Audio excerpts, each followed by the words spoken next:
ಸಮಗ್ರ ಕೃಷಿ ಮಾಡೋದ್ರಿಂದ ಎಲ್ಲರ ಜೀವನನೂ ಸರಾಗವಾಗಿ ನಡೀತೈತೆ ಅಂತ. ಅಂದ್ರೆ ಇನ್ನೊಬ್ಬರು ಹೊಲಕ್ಕೆ ಹೋಗಿ ನಾವು ಇನ್ನೊಬ್ರ ಕೈಯಾಗ ಹೋಗಿ ಕೆಲಸ ಮಾಡೋದಕ್ಕಿಂತ ನಮ್ಮ ಹೊಲ್ದಾಗನ ನಮ್ಮದು 1 ಎಕರೆ ಇರಲಿ, 1 ಎಕರೆ ಜಮೀನದೊಳಗೆ ನಾವು ಕನಿಷ್ಠ ಅಂದ್ರೆ 5-6 ಲಕ್ಷ ಅಂತಾರೆ ನಾವು ಆರಾಮ್ ತೆಗಿಬೋದು. ನಾವು ಅಂದ್ರೆ ಅದನ್ನು ವಿಚಾರ ಮಾಡ್ಕೊಂಡು ಮಾಡ್ಬೋದು ಕೃಷಿ ಮಾಡೋದ್ರಿಂದ. ಈ ಮಿಶ್ರ ಬೆಳೆ ಮಾಡ್ಕೊಳ್ಳೋದ್ರಿಂದ ಒಂದು ಹೋದ್ರೂ ಒಂದು ನಮ್ಮ ಕೈ ಹಿಡಿದಿರ್ತೈತಿ. ಒಂದು ವರ್ಷಕ್ಕೆ ನನ್ನ ಅನಿಸಿಕೆ ಪ್ರಕಾರ ಮೊದಲು 2 ಮಾಡಿದ್ದೀವಲ್ಲ, ಅದರ ಅನುಭವದ ಪ್ರಕಾರ 3 ತಿಂಗಳಿಗೆ ಒಂದು 20 ಟನ್ ತೆಗಿಬೋದು ನಾವು. 1 ಟನ್ನಿಗೆ 10,000 ರೂಪಾಯಿ ಅಂದ್ರೆ 20 ಟನ್ನಿಗೆ 3 ಲಕ್ಷ ರೂಪಾಯಿ ತೆಗಿಬೋದು. ಅದರ ಖರ್ಚು 1 ಲಕ್ಷ 1.5 ಲಕ್ಷ ಖರ್ಚು ತೆಗೆದ್ರು 1.5 ಲಕ್ಷ ರೂಪಾಯಿ ಅಂಕರ್ ಆರಾಮ್ ನಮ್ಗೆ ಒಂದು 3 ತಿಂಗಳಿಗೆ ನಾವು ಗಳಿಸ್ಬೋದು. ಈಗ ನಾನು 1 ಎಕರೆ 35 ಗುಂಟೆಯಲ್ಲಿ ಸಮಗ್ರ ಕೃಷಿಯನ್ನು ಅಳವಡಿಸ್ಕೊಂಡೇನೆ. 1 ಎಕರೆಯಲ್ಲಿ 100 ತೆಂಗು, 100 ಲಿಂಬೆ, 20 ಪೇರು, 20 ಕರಿಬೇವು, ಮತ್ತು 1 ಮಾವಿನ ಗಿಡ, 4 ಸೇಬು ಗಿಡ, 1 ಚಿಕ್ಕು ಗಿಡ, ಹಿಂಗೆ 4 ದಾಳಂಬ್ರಿ ಗಿಡ ಉಳಿಸ್ಕೊಂಡ್ವಿ.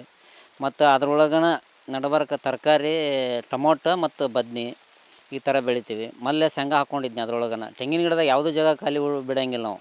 ಯಾಕಂದ್ರೆ ಈ ಖಾಲಿ ಬಿಡೋದ್ರಿಂದ ನಮಗೆ ಅನುಕೂಲ ಆಗಂಗಿಲ್ಲ. ಅದಕ್ಕೆ ಅದ್ರೊಳಗೆ ಬೆಳ್ಕೊಂಡು ಅಂದ್ರೆ ಇರೋದು ಸ್ವಲ್ಪ ಜಮೀನಲ್ಲ ನಮಗೆ, ಅದ್ರೊಳಗೆ ಬೆಳ್ಕೊಂಡು ನಾವು ಇದಾಕೈತಂತ ಅದ್ರ ಸಂಬಂಧ. ಮತ್ತು ಅದ್ರ ಜೊತೆನ ಕೃಷಿ ಜೊತೆನ ಎರೆಹುಳದ ತೊಟ್ಟಿ ಮಾಡ್ಕೊಂಡ್ವಿ. ಎರೆಹುಳ ತೊಟ್ಟಿ ಮಾಡಿಕೊಂಡು ರಾಸಾಯನಿಕ ಬಿಟ್ಟು ಎರೆಹುಳ ತೊಟ್ಟಿಗೆ ಮಾಡ್ಕೊಂಡು ನಾವು ಸಾವಯವದೊಳಗೆ ಬೆಳೆಯೋಕೆ ಶುರು ಮಾಡಿವಿ. ಮೊದ್ಲೇಕ್ಕೆ 4 ವರ್ಷ ರಾಸಾಯನಿಕನ ಮಾಡ್ತಿದ್ವಿ, ಆಮೇಲೆ ಸಾವಯವಕ್ಕೆ ಬಂದ್ವಿ. ಸಾವಯವಕ್ಕೆ ಬಂದು ಈ ತೊಟ್ಟಿ ಕಟ್ಕೊಂಡ್ವಿ, ಎರೆಹುಳ ತೊಟ್ಟಿ ಸಣ್ಣದೊಂದು.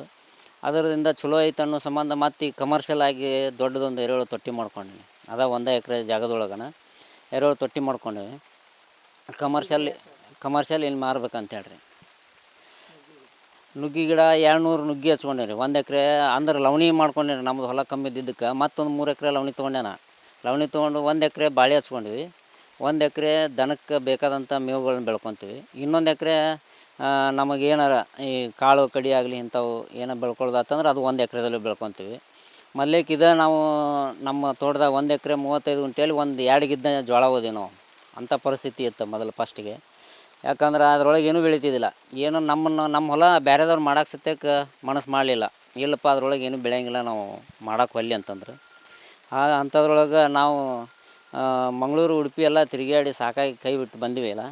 ಬಂದಿಂದ ಇಲ್ಲೇ ನಾವು ಏನಾರು ಮಾಡ್ಕೋಬೇಕಂತೇಳಿ ಬಂದು ನಮ್ಮ ಹೊಲ್ದಾಗ ನಮ್ಮ ಅಜ್ಜ ಮುತ್ಯಾರದು ಹೊಲ ಇತ್ತಲ್ಲ, ಅದ್ರೊಳಗನೆ ಏನೋ ಮಾಡ್ಕೋಬೇಕಂತ ಬಂದೀವಿ. ಬಂದಾಗ ನಮಗೆ ನೀರಿನ ಅವಶ್ಯಕತೆ ಬಿತ್ತು. ನೀರಿನ ಅವಶ್ಯಕತೆ ಬಿದ್ದಾಗ ಒಂದು ಗಂಗಾ ಕಲ್ಯಾಣ ಬೋರಿಗೆ ಅರ್ಜಿ ಸಲ್ಲಿಸಿದ್ವಿ.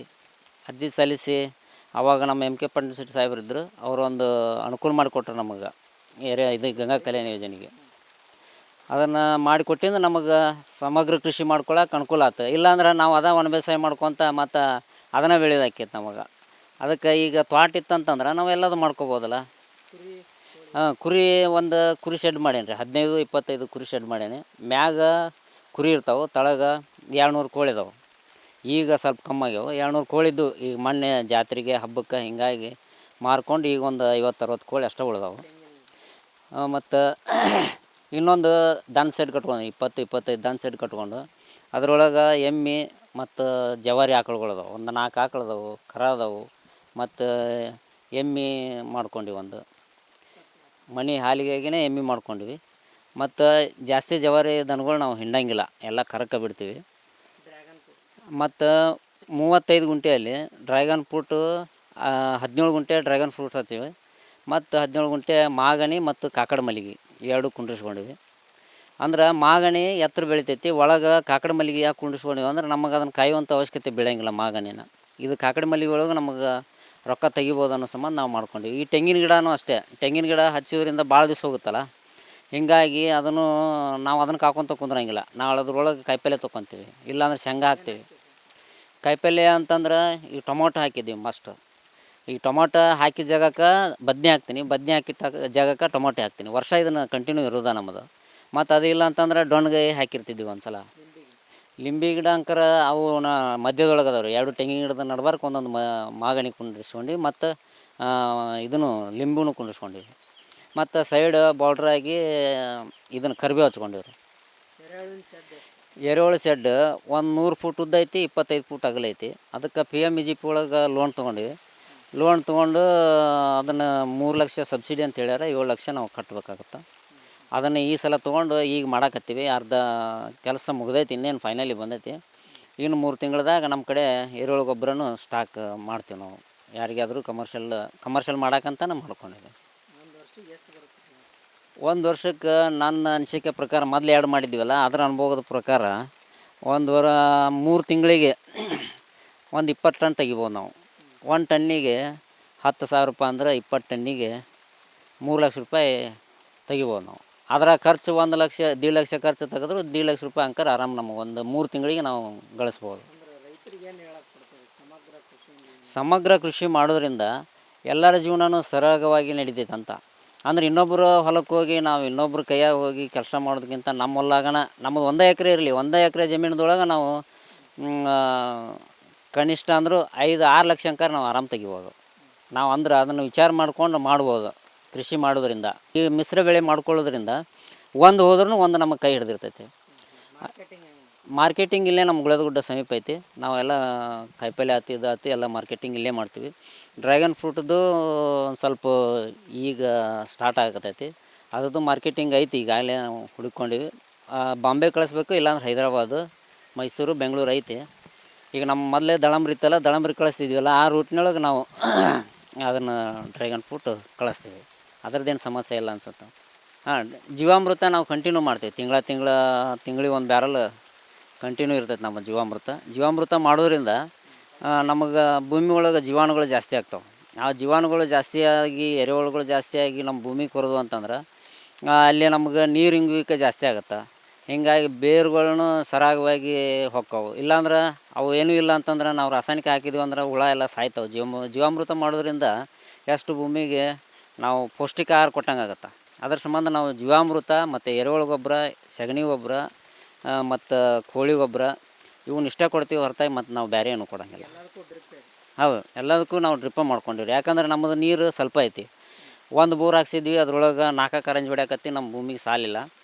ಮತ್ತೊಂದು ಬೋರ್ ಹಾಕ್ಸಿದೆ, ಅದು ನೀರು ಬೀಳಿಲ್ಲ. ಹಿಂಗಾಗಿ 2 ಬೋರು ಕೂಡಿ ಕ್ಯಾಸ ಈಗ 8 ಕಾರಂಜಿ ಹೊಡ್ಯಾಕತ್ತೇವೆ. 8 ಕಾರಂಜಿ ಹೊಡ್ಯಾಕತ್ತೀವಿ. ಅದ್ರಾಗ ಮತ್ತು ಅಷ್ಟು ಡ್ರಿಪ್ ಮಾಡ್ಕೊಂಡಾಗ ನಮಗೆ ನಮ್ಮ ಭೂಮಿಗೆ ಸಾಕ್ತೈತಿ, ಇಲ್ಲಾಂದ್ರೆ ನಡೆಯಂಗಿಲ್ಲ. ಅದಕ್ಕೆ ಹಿಂಗಾಗಿ ನಾವು ಡ್ರಿಪ್ ಅಳವಡಿಸ್ಕೊಂಡು 2 ಬೋರ್ ಮುಖಾಂತರ ನಾನು ಇಲ್ಲಿ ಅಷ್ಟೆಲ್ಲ ಕಂಟ್ರೋಲ್ ಮಾಡ್ಕೊತೀನಿ. ಗುಳೇದಗುಡ್ಡ ತಾಲೂಕಿನ ಇಂಜಿನವಾರಿ ಗ್ರಾಮದ ತಿಪ್ಪಣ್ಣ ಗೌಡರ್ ಇವರು ತಮಗೆ ಇರುವಂಥ 2 ಎಕರೆ ಜಮೀನಿನಲ್ಲಿ ಸಮಗ್ರ ಕೃಷಿಯನ್ನು ಅಳವಡಿಸಿಕೊಂಡು ಒಳ್ಳೆ ಇಳುವರಿಯನ್ನು ತೆಗೆಯುತ್ತಿದ್ದಾರೆ. ಅದೇ ರೀತಿ ಅವರು ವಿವಿಧ ಬೆಳೆಗಳಾದ ಡ್ರ್ಯಾಗನ್ ಫ್ರೂಟ್ಸು, ಬಾಳೆ ಮತ್ತು ನುಗ್ಗೆಕಾಯಿ, ಮಾವು, ಕರಿಬೇವು ಹೀಗೆ ಅನೇಕ ಥರದ ಬೆಳೆಗಳನ್ನು ಬೆಳೆದು ಸಮಗ್ರ ಕೃಷಿ ಅಳವಡಿಸಿಕೊಂಡು ವರ್ಷದ 12 ತಿಂಗಳನ್ನು ಅವರು ಕೆಲಸದಲ್ಲಿ ತೊಡಗಿರುತ್ತಾರೆ. ಅವರು ಮತ್ತು ಅವರ ಕುಟುಂಬದವರು ಬೇರೆಯವರ ಮೇಲೆ ಅವಲಂಬನೆ ಆಗದೆ ವರ್ಷವೂ ಅವರು ಉತ್ಪನ್ನ ತೆಗಿತಾ ಇರ್ತಾರೆ. ಈ ರೀತಿ ಅವರು ಬೆಳೆಯೋದ್ರಿಂದ ಮತ್ತು ಉತ್ಪನ್ನಗಳಾದ ಎರೆಹುಳು ತೊಟ್ಟೆ, ಅಜೋಲಾ, ಕುರಿ ಸಾಕಾಣಿಕೆ, ಆಡು ಸಾಕಾಣಿಕೆ, ಜೇನು ಸಾಕಾಣಿಕೆ ಇವನ್ನೆಲ್ಲ ಮಾಡಿಕೊಂಡು ಅವರು ಉಪಕಸಬುಗಳನ್ನು ಮಾಡ್ಕೊಂಡಿರ್ತಾರೆ. ಅವ್ರ ಮನೆಯವರೇ ಎಲ್ಲರೂ ಕೂಡಿ ಒಂದು ಬೇಸಾಯವನ್ನು ಮಾಡುತ್ತಾರೆ. ಇದರಿಂದ ಅವರಿಗೆ ಒಳ್ಳೆಯ ಆದಾಯ ಸಿಗುತ್ತೆ. ಹಾಗೂ ಮನೆಯಿಂದನೂ ಒಳ್ಳೆ ಎಲ್ಲರಿಗೂ ಕೆಲಸನ ಆಗಿ ಒಳ್ಳೆ ಖರ್ಚು ಕಡಿಮೆ ಆಗಿ ಉತ್ಪನ್ನ ಜಾಸ್ತಿ ಆಗುತ್ತೆ. ಇದರಿಂದ ಅವರಿಗೆ ಕುಟುಂಬಕ್ಕೆ ಒಳ್ಳೆಯದಾಗುತ್ತದೆ. ಇದರಿಂದ ಅವರು ಕೃಷಿ ಇಲಾಖೆ ಮತ್ತು ಆತ್ಮಯೋಜನೆ ಸಲಹೆ ಪಡೆದುಕೊಂಡು ಒಳ್ಳೆ ಇಳುವರಿ ತೆಗಿತಾ ಅವರು ಸಾವಯವದಿಂದನೇ ಅವರು ಬೆಳೆಯನ್ನು ಬೆಳೆಯುತ್ತಾರೆ. ಯಾವುದೇ ಕೆಮಿಕಲ್ ಇಲ್ಲ, ಏನಿಲ್ಲ ಉಪಯೋಗ ಮಾಡಲೇ ಸಾವಯವದಿಂದನೇ ಅವರು ಬೆಳೆಯುತ್ತಾರೆ. ಇದರಿಂದ ಅವರಿಗೆ ಕುಟುಂಬಕ್ಕೆ ಒಳ್ಳೆಯ ಆದಾಯ ಸಿಗುತ್ತದೆ. ತಿಪ್ಪಣ್ಣ ಶಿವನಗೌಡ ಗೌಡು ಸಾಕಿನ ಇಂಜಿನವಾರಿ ಇವರು 2 ಎಕರೆ ಜಮೀನಿನಲ್ಲಿ ಸಮಗ್ರ ಕೃಷಿ ಅಳವಡಿಸಿಕೊಂಡು ಬಾಳೆ, ತೆಂಗು, ನುಗ್ಗೆ, ಡ್ರ್ಯಾಗನ್ ಫ್ರೂಟ್ಸು, ನಿಂಬೆ, ಮಾವು, ಮಹಾಗನಿ, ಅದರೊಳಗೆ ಮತ್ತು ಟೊಮೆಟೊ, ಮೆಣಸಿನ ಗಿಡ, ಉಳ್ಳಾಗಡ್ಡಿ, ಬದ್ನಿ ಗಿಡ ಅಷ್ಟೆಲ್ಲ ಒಳ್ಳೆ ರೀತಿ ಮಾಡ್ಕೊಂಡು ಹೊಂಟದ. ಇದನ್ನು ನೋಡಿದಂದ್ರೆ ಎಲ್ಲರೂ ರೈತ ಇದನ್ನು ಒಳ್ಳೆ ಥರ ತಿಳ್ಕೊಂಡು ಇದನ್ನೆಲ್ಲದೂ ಹೊಲಕ್ಕೆ ಬಂದು ನೋಡ್ಕೊಂಡು ಮಾಡ್ಕೊಂಡು ಹೋಗುವಂಥ ಥರ ಬೆಳೆ ಬೆಳೆದದ. ಮತ್ತು PMEGP ಒಳಗೆ ಲೋನ್ ತೊಗೊಂಡು ಎರೆಹುಳ ಪಿಟ್ ಮಾಡಿಕೊಂಡು ಅದನ್ನು ಕಮರ್ಷಿಯಲ್ ಆಗಿ ನಾಳೆ ಮುಂದಿನ ದಿನಮಾನದೊಳಗೆ ಎಲ್ಲರಿಗೂ ಎರೆಹುಳ ಗೊಬ್ಬರ ಕೊಟ್ಟು ಅದರಿಂದ ಲಾಭ ಪಡಿತಕ್ಕಂಥ ಕೆಲಸ ಮಾಡ್ಯದ. ಇವು ನೋಡಿ ಎಲ್ಲರೂ ಸಮಗ್ರ ಕೃಷಿ ಮಾಡ್ಬೇಕಂತೇಳಿ ಎಲ್ಲರಿಗೂ ತಿಳುವಳಿಕೆ ಬರ್ತದೆ. ಮುಂದಿನ ರೈತರು ತಿಪ್ಪಣ್ಣ ಗೌಡ್ರು ಇವ್ರು ಮಾಡಿದ್ದು ನೋಡ್ಕೊಂಡು ನಾವೆಲ್ಲರೂ ಇದೇ ರೀತಿ ಮಾಡಿದ್ರೆ ನಮ್ಮ ಕಷ್ಟಕ್ಕೆ ಅನುಕೂಲ ಆಕತಿ. ಒಂದು ಪೀಕ್ ಲಾಸ್ ಆದ್ರೆ ಇನ್ನೊಂದು ಪೀಕ್ ಬರ್ತೈತಿ. ಸಮಗ್ರ ಕೃಷಿ ಒಳಗೆ ಒಂದು ಲಾಸ್ ಆತಂದ್ರೆ ಇನ್ನೊಂದು ಒಳ್ಳೆ ರೀತಿ ರೇಟ್ ಸಿಗ್ತೈತಿ. ಹಾಗಾಗಿ ಇವು ನೋಡ್ಕೊಂಡು ಎಲ್ಲರೂ ಮಾಡ್ಬೇಕಂತ ಎಲ್ಲರೂ ಆಸೆ ಪಡ್ತಾ ಇದ್ದಾರೆ ಇಲ್ಲಿ ಸುತ್ತಮುತ್ತಲಿನ ರೈತರು. ಈಗ ಎರೆಹುಳ ಗೊಬ್ಬರಲಿಂದ ಬಂದಿದ್ದು ಎರೆಹುಳ ಗೊಬ್ಬರಲಿದ್ದಂಥ ಬಂದಂಥ ಎರೆಹುಳ ಗೊಬ್ಬರವನ್ನು ತನ್ನ ಹೊಲಕ್ಕೆ ಹಾಕ್ಕೊಂಡು ಇನ್ನು ಉಳಿದಿದ್ದು ಕಮರ್ಷಿಯಲ್ ಆಗಿ ಮತ್ತೊಬ್ಬರಿಗೆ ಅದನ್ನು ಮಾಡೋದ್ರಿಂದ ಅವ್ರಿಗೆ ಒಳ್ಳೆಯ ರೀತಿ ಇದು ಲಾಭದಾಯಕ ದುಡ್ಡು ಬರ್ತೈತಿ. ಈ ರಾಸಾಯನಿಕ ಮಾಡೋದ್ರಲ್ಲಿದ್ದ ಭೂಮಿ ಒಳಗಿರ್ತಕ್ಕಂಥ ಎರೆಹುಳ ಜೀವಾಣುಗಳು ಅದು ನಶಿಸಿ ಹೋಕ್ಕವು. ಈ ಎರೆಹುಳ ಗೊಬ್ಬರ ಹಾಕೋದ್ರಲ್ಲಿದ್ದ ಭೂಮಿ ಸಡ್ಲಾಗಿ ಬೇರೆ ಇಳ್ಕೊಂಡು ಒಳ್ಳೆ ರೀತಿ ಫಲವತ್ತತೆ ಭೂಮಿ ಉಳಿತೈತಿ. ಮುಂದಿನ ದಿನಮಾನದೊಳಗೆ ಭೂಮಿಗೆ ಅನುಕೂಲ ಆಗಿ ಒಳ್ಳೆಯ ಎರೆಹುಳ ಗೊಬ್ಬರಲಿದ್ದ ಚೆನ್ನಾಗಿ ಬೆಳೆ ಬೆಳಿತಾವ ಅಂತ ಹೇಳ್ತೀವಿ. ಈ ತಿಪ್ಪಣ್ಣ ಶಿವನಗೌಡ ಮಾಡಿದ್ದು ನೋಡಿ ಎಲ್ಲಾದರೂ ಇದೇ ರೀತಿ ಮಾಡ್ಕೊಂಡು ಹೋದ ರೈತರು ಯಾವಾಗಲೂ ಕಷ್ಟದೊಳಗೆ ಇರಂಗಿಲ್ಲ. ಒಳ್ಳೆ ರೀತಿ ಜೀವನ ಮಾಡೋಕೆ ಅನುಕೂಲ ಆಕತಿ ಅಂತ ಹೇಳ್ತೀವಿ. ಒಂದೇ ಬೆಳೆ ಬೆಳೆದ್ರಿಂದ ರೈತರಿಗೆ ಅದು ರೇಟ್ ಸಿಗಲಿಲ್ಲ, ಲಾಸ್ ಆಯ್ತಂದ್ರೆ ಹಾಗಾಗಿ ಕಷ್ಟ ಅನುಭವಿಸೋಕ್ಕಾಗತ್ತೆ. ಸಮಗ್ರ ಬೆಳೆಯೋದ್ರಿಂದ ಒಂದು ಒಂದು ಒಂದು ಒಂದು ಪೀಕು ರೇಟ್ ಹತ್ತಲಿಲ್ಲ, ನಾಶ ಆತಂದ್ರೆ ಇನ್ನೊಂದು ಪೀಕ್ಲಿಂದ ಒಳ್ಳೆ ದುಡ್ಡು ಮಾಡೋಕೆ ಅನುಕೂಲ ಆಕತಿ. ಮೊಟ್ಟ ಮೊದಲು ರೈತರನ್ನ ಗುರುತಿಸಿ ಬಂದಿರ್ತಕ್ಕಂಥ ದಿಗ್ನಿಜ ಟಿ ವಿ ಅವರಿಗೆ ನಮಸ್ಕಾರ ಮಾಡುತ್ತಾ, ಅದೇ ರೀತಿ ಇವೆಲ್ಲ ಮೊದಲ ಹೊಲದಲ್ಲಿ ಈ ಹೊಲಗಳು ಮಾಡ್ಬೇಕಪ್ಪ ಅಂದ್ರೆ ರೈತರು ಯಾರೂ ಬರ್ತಿದ್ದಿಲ್ಲ. ಆ್ಯಕ್ಚುಲಿ ಹೇಳ್ಬೇಕಂದ್ರೆ 2011ರಾಗ ಸನ್ಮಾನ್ಯ ಮಾಜಿ ಶಾಸಕರಾದಂಥ ಪಟ್ಟಣ ಶೆಟ್ಟರು ಒಂದು ಗಂಗಾ ಕಲ್ಯಾಣಿ ಯೋಜನೆಯನ್ನು ರೈತರಿಗೆ ಅನುಕೂಲ ಮಾಡಿಂದ ಇವರು ಒಂದು 1.5 ಎಕರೆ ಹೊಲದಲ್ಲಿ ಈ ತೆಂಗು ಇರ್ಬೋದು, ಮಾವು ಇರ್ಬೋದು, ಬಾಳೆ ಇರ್ಬೋದು, ಮಾಗನಿ ಇರ್ಬೋದು, ಹಲವಾರು ಪೀಕುಗಳನ್ನು ತೆಗಿತಕ್ಕಂಥ ರೈತನ ಯಾರಾದರೂ ನಾವು ನೋಡಿದ್ರೆ ನಮ್ಮ ಸುತ್ತಮುತ್ತ ಗ್ರಾಮದಾಗ ಯಾರೂ ಮಾಡಿಲ್ಲ. ಈ ಟೈಪು ಯಾರಾದರೂ ಮಾಡಿದ್ರೆ ತಿಪ್ಪಣ್ಣ ಗೌಡ್ರು ಅಂತ ನಾವು ಹೇಳಕ್ಕೆ ಬಯಸ್ತೀವಿ. ಯಾಕಪ್ಪ ಅಂದ್ರೆ ಅದು 1.5 ಎಕರೆ ಹೊಲದಾಗ ಮತ್ತು ಎರೆಹುಳ ಗೊಬ್ಬರ, ಕೋಳಿ ಸಾಗಾಣಿಕೆ, ಕುರಿ ಸಾಗಾಣಿಕೆ ಮತ್ತು ದನ ಸಾಗಾಣಿಕೆ ಈ ಥರನಾಗಿ ಎಲ್ಲ ಮಾಡಿದಂಥ ರೈತನ ಈ ರೈತನ ನೋಡಿಬಿಟ್ರೆ ಎಲ್ಲರೂ ಬಂದವರು ಇದೇ ಥರನಾಗಿ ಮಾಡ್ಬೇಕಂದು ಅವರಲ್ಲಿ ನಾವು ವಿಜ್ಞಾಪ ಮಾಡುತ್ತಿದ್ದೇವೆ. ಯಾಕಪ್ಪ ಅಂದ್ರೆ ಈ ಥರನಾಗಿ ಲಾಭ 1.5 ಎಕರೆ ಹೊಲದಾಗ ನಾವು ಮಾಡಿ ಕ್ಯಾಟ್ ಪೀಕ್ ತೆಗಿತಕ್ಕಂಥ ರೈತನ ಯಾರಾದರೂ ನೋಡಿದ್ರೆ ಅದು ತಿಪ್ಪಣ್ಣ ಗೌಡ್ರು ಅಂತ ಹೇಳಕ್ಕೆ ನಾವು ಬಯಸ್ತೀವಿ. ಯಾಕಂದ್ರೆ ನಮ್ಮ ಇಲ್ಲಿ ಮಗ್ಲು ಜಮೀನು ಅದಾವೆ ಹೊರವಲ್ಲನ, ನಾವು ಬೆಳೀತಕ್ಕಂಥ ಪೀಕು 1 ಎಕರೆಗೆ 2 ಚೀಲ 1 ಚೀಲ ಬೆಳಿತೀವಿ. ಅದು ಲಾವಣಿ ಕೊಟ್ಟರು 2,000 ರೂಪಾಯಿಗೆ ಬೆಳಿತೀವಿ. ಅವ್ರು ಆಗ ಹೇಳಿದ್ರು, ಏನು ಹೇಳಿದ್ರಪ್ಪ ಅಂದ್ರೆ ನಾವು ಕನಿಷ್ಠ ಇವತ್ತು ಇದು ಎರೆಹುಳ ಗೊಬ್ಬರ ಇರ್ಬೋದು, ಹೈನುಗಾರಿಕೆ ಇರ್ಬೋದು, ಕುರಿ ಸಾಗಾಣಿಕೆ ಇರ್ಬೋದು ಮತ್ತು ಏನಪ್ಪ ಅಂದ್ರೆ ಕೋಳಿ ಸಾಗಾಣಿಕೆ ಇರ್ಬೋದು, ಎಲ್ಲ ಬಾಳೆ ಬಂತು. ಎಲ್ಲ ಪೀಕಿಂದು ನೋಡಿದ್ರು ಒಂದು ವರ್ಷಕ್ಕೆ 5ರಿಂದ 6 ಲಕ್ಷ ರೂಪಾಯಿ ಇನ್ಕಮ್ ತೆಗಿತೀನಿ ಅಂತಂದರು. ಯಾಕಪ್ಪ ಅಂದ್ರೆ ಈ ಥರನಾಗಿ ಮಾಡ್ಕೊತ ಎಲ್ಲರೂ ಮಾಡಿದ್ರು ರೈತರು ಉದ್ಧಾರ ಆಕಾರ. ಇನ್ನೊಂದಪ್ಪ ಏನಂದ್ರೆ ಎಲ್ಲರೂ ಅಂತಾರೆ ರೈತರದಾಗ ಏನೈತೆ ಬಿಡಪ್ಪ ಅನ್ನೋ ಮಟ್ಟಕ್ಕೆ ಅದಾರ. ಈ ಟೈಪ್ ಬೆಳೆಯೋರು ನಾವು ರೈತರನ್ನ ಯಾರಾದ್ರೂ ನೋಡಿದ್ರೆ ತಿಪ್ಪಣ್ಣ ಗೌಡ್ರು ಅಂತ ಹೇಳಕ್ಕೆ ಸುತ್ತಮುತ್ತ ಗ್ರಾಮದಾಗ ನಾವು ನಮ್ಮ 7-8 ಹಳ್ಳಿ ಒಳಗೆ ಯಾರಾದರೂ ಬೆಳೆದಿದ್ದಪ್ಪ ಅಂದ್ರೆ ತಿಪ್ಪಣ್ಣ ಗೌಡ್ರು ಅಂತ ಹೇಳಕ್ಕೆ ಬಯಸ್ತೀವಿ. ಯಾರಾದರೂ ರೈತರು ಕೇಳಿದ್ರೆ ತಿಪ್ಪಣ್ಣ ಗೌಡ್ರು ಮಾಡ್ಯಾರ ಆ ಟೈಪ್ ಮಾಡ್ರಿ, ಒಳ್ಳೇದಾಗತ್ತೆ. ಯಾಕಂದ್ರೆ ಈ ರಾಸಾಯನಿಕ ಗೊಬ್ಬರದ್ದು ಸರಿ ಇಲ್ಲ. ಈ ಗೊಬ್ಬರಲಿದ್ದಾನ ಎಲ್ಲ ಥರದಿಂದ ಇದನ್ನು ಯಾವುದು ವೀರ್ಯ ಗೊಬ್ಬರ ಈ ಗೊಬ್ಬರ ಅವನ್ನ ಯಾವನು ಉಪಯೋಗ ಮಾಡೋಂಗಿಲ್ಲ. ಇದನ್ನು ಎರೆಹುಳ ಗೊಬ್ಬರ ಮಾಡೋದ್ರಿಂದ ಈ ಫಲವತ್ತಾದ ಮಣ್ಣು, ಫಲವತ್ತಾದ ಭೂಮಿ ಸಿಗುತ್ತೆ ನಮಗೆ. ಆ ಟೈಪ್ ಬೆಳೆ ಸಿಗುತ್ತೆ. ಅದು ಮಾಡ್ಕೊಂಡು ಹೋಗ್ಬೇಕಂತ ನಾವೆಲ್ಲರಿಗೂ ಹೇಳ್ತಾ ಇದ್ದೇವೆ.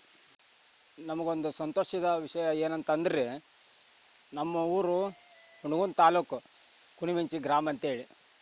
ಈಗ ನಾವೆಲ್ಲ ಸುತ್ತಮುತ್ತ ಕೆಲವು ಮಂದಿ ಹೇಳ್ತಿದ್ರಿ 1.5 ಎಕರೆದೊಳಗೆ ಸಿಕ್ಕಾಪಟ್ಟೆ 3-4-5 ಲಕ್ಷಕ್ಕಿಂತ ಹೆಚ್ಚು ಹಣ ಸಂಪಾದನೆ ಮಾಡಕತ್ತಾರ ರೈತರು ಅಂತೇಳಿ. ನಾನು ಆದ್ರೆ ನಂಬಲಿಲ್ಲ ರೀ. ಯಾಕಂದ್ರೆ ಈಗ ನಮ್ಮ ಭೂಮಿನ ಅದಾವ ರೀ, 7-8 ಎಕರೆ ಅದಾವ ರೀ. 7-8 ಎಕರೆದೊಳಗೆ ನಾವು ವರ್ಷದಾಗ ಎಷ್ಟು ಲಕ್ಷ ತೆಗಿಬೋದು ರೀ? ಒಣ ಬೇಸನ ಐತ್ರಿ, ತೋಟಪಟ್ಟಿನೂ ಅದಾವ ರೀ. ಇದ್ರೂ ಒಂದು 4 ಲಕ್ಷ ಬರ್ಬೇಕಾದ್ರೆ ಭಾಳ ಕಷ್ಟ ರೀ. ಯಾಕೆ ಕಷ್ಟಪ್ಪ ಅಂತಂದ್ರೆ ಕೆಲವು ಟೈಮ್ದಾಗ ಮಳೆ ಬರ್ಲಾರ್ದಂಗೆ ಆಕ್ಯಾಟ ಬೆಳೆ ನಾಶ ಆಗಿ ಹೋಗ್ಬಿಡ್ತಾವೆ ರೀ. ಅದ್ರಾಗ ನಾವು 2.5 ಲಕ್ಷ ರೂಪಾಯಿ ಖರ್ಚು ಮಾಡಿದ್ವಿ ಅಂದ್ರೆ 2 ಲಕ್ಷ ರೂಪಾಯಿ ಇದ್ರಾಗ ನಮ್ಗೆ ಏನೂ ಉತ್ಪನ್ನ ಸಿಗ್ತಿದ್ದಿಲ್ಲ ರೀ. ಹಾಗಾಗಿ ರೀ ಇಲ್ಲಿ ಕೆಲವು ಭಾಗದಾಗ ಅಂದ್ರೆ ಇಂಜಿನಿಯರಿಂಗ್ ಗ್ರಾಮದಾಗ ತಿಪ್ಪನಗೌಡ್ರು ಈ ರೀತಿ ಒಂದು 1.5 ಎಕರೆದಾಗ ನಾನಾ ಥರ ರೀತಿ ಇವನ್ನ ಗಿಡಗಳು ಬೆಳೆಸೋದ್ರಾಗ ಉತ್ಪನ್ನ ತೆಗಿಯಕತ್ತಾರ ಅನ್ನೋದು ನಾನು ಕೇಳಿದ್ದೀನಿ ರೀ. ಆದ್ರೆ ಯಾಕಾಗಲ್ಲಕ್ಕ ಅವರು ನಮ್ಗೆ ಮಾವನವ್ರಿ. ಆದ್ರೆ ನಾನು ಹೆಚ್ಚು ಈ ಕೃಷಿ ಒಳಗೆ ರೀ ಭಾಳ ಇದನ್ನು ಇಂಟ್ರೆಸ್ಟ್ ಕಮ್ಮಿ ರೀ ನಮ್ಗೆ. ಆದ್ರೆ ಇದನ್ನೆಲ್ಲ ಕೇಳಿ ನನಗೂ ಇದ್ರೊಳಗೆ ಸ್ವಲ್ಪ ಇಂಟ್ರೆಸ್ಟಿಂಗ್ ಬರಕತ್ರಿ. ಬಂದು ನೋಡಿದ್ರೆ ಆತಂತ ಕೇಟ ನಿನ್ನೆ ನಮಗೂ ಫೋನ್ ಮಾಡಿ ಹೇಳಿದ್ರಿ, ಹಿಂಗೆ ಬಂದು ನೋಡ್ಕೊಂಡು ಹೋಗ್ಬಾ ನಮ್ಮ ಹೊಲ್ಗಳು ಹೆಂಗೈತಿ, ನೀನು ಬೇಕಾರೆ ಮಾಡಕ್ಕಂತ ಊರಾಗ ಅಂತ ಅಂದ್ರಿ. ನನಗೂ ಅದೊಂದು ಬಂದು ನೋಡಿದ್ರೆ ಆತಂತ ಬಂದು ಇಲ್ಲಿ ಬಂದು ನೋಡಿದ್ದೀನಿ ರೀ. ಇಲ್ಲೆಲ್ಲ ಎರೆಹುಳಿದು ಗೊಬ್ಬರದ್ದು ಎಲ್ಲ ನೋಡಿದ್ದೀನಿ ರೀ. ಮತ್ತು ಈ ತೋಟದಾಗಿರೋ ಲಿಂಬೆ ಗಿಡ, ಮತ್ತು ಅದರೊಳಗೆ ಮತ್ತು ಒಂದು 100 ತೆಂಗಿನ ಗಿಡ ಅದಾವೆ ರೀ, ಒಂದು 200 ನುಗ್ಗಿಕಾಯಿ ಗಿಡ ಅದಾವೆ ರೀ, ಮತ್ತು ಬಾಳೆ ತೋಟ ಐತ್ರಿ, ಮತ್ತು ಇದೇನು ಡ್ರ್ಯಾಗನ್ ಫ್ರೂಟ್ಸ್ ಐತ್ರಿ. ಈ ಡ್ರ್ಯಾಗನ್ ಫ್ರೂಟ್ಸ್ನೂ ಐತ್ರಿ. ಮತ್ತು ಅದ್ರೊಳಗನ ರೀ ಮಾದನಿ ಗಿಡ ಹಾಕ್ಯಾರ್ರಿ. ಅವನ್ನೆಲ್ಲ ನೋಡ್ರಿ, ಆ ಮಾಗನಿ ಗಿಡ ಹಾಕಿದ್ರಂದ್ರೆ ರೀ ಅವು ಬೆಳೆವರೆಗೂ ಇವ್ರೇನು ಕಾಯಂಗಿಲ್ಲ ರೀ. ಅದ್ರೊಳಗೆ ಮತ್ತು ಇವರು ನಾನಾ ರೀತಿ ಇವು ಸಣ್ಣ ಪುಟ್ಟ ತರಕಾರಿ ರೀ, ಕಾಯಿಪಲ್ಯ, ಬದ್ನೆಕಾಯಿ, ಟೊಮೆಟೆ ಇಂಥವೆಲ್ಲ ಬೆಳೆ ಎಲ್ಲ ಬೆಳೆಸ್ತಾರೆ. ಬೆಳೆಸಿ ಇವರಿಗೆ ಡೈಲಿ ದಿನನಿತ್ಯ ತಮ್ಮ ಖರ್ಚಿಗೆ ಬೇಕಾದಂಥ ಆ ತರಕಾರಿಲಿಂದನ ತಮ್ಮ ಉಪಜೀವನ ನಡೆಸ್ತಾರೆ ರೀ. ಮತ್ತು ಎಲ್ಲ ರೀತಿಯೂ ಇವರಿಗೆ ರೊಕ್ಕದ ಅವಶ್ಯಕತೆ ಏನು ಕೊರತೆ ಏನೂ ಇಲ್ಲದಂಗೆ ಆಗತ್ತೆ ರೀ. ಹಾಗಾಗಿ ಇದರಿಂದ ಇವರಿಗೆ ತುಂಬ ಲಾಭದಾಯಕ ಆಗೈತೆ ರೀ. ಈ 1.5 ಎಕರೆ ಹೊಲದಾಗ ಇವ್ರು ಇಷ್ಟು ಬೆಳೆ ನೋಡಿ ಕ್ಯಾಟ್ರಿ ನನ್ನ ಕನ್ಪೂರ್ತಿನ ನೋಡಿನಲ್ರಿ, ನನಗೂ ಅದ 1 ಎಕರೆ ಇರೋಲಕ್ಕೆ ರೀ ಹೊಲ ರೀ. ನಾನು ಈ ರೀತಿ ಮಾಡ್ಬೇಕು ಅನ್ನೋದು ರೀ ನನಗೂ ಛಲ ಹುಟ್ಟಕತ್ಬಿಟ್ಟೈತೆ ರೀ. ನಾವು ಡ್ರೈವರ್ ಕೆಲಸ ಮಾಡ್ತೀವಿ, ಟೈಲರ್ ಕೆಲಸ ಮಾಡ್ತೀವಿ, ಎಲ್ಲ ಕೆಲಸ ಬಿಟ್ಟು ಇದೇ ಕೆಲಸ ಮಾಡೋಣ ಅಂತೇಳಿ ಕ್ಯಾಟ ನನಗೆ ಉತ್ಸಾಹ ಬರಕತ್ತೈತೆ ರೀ.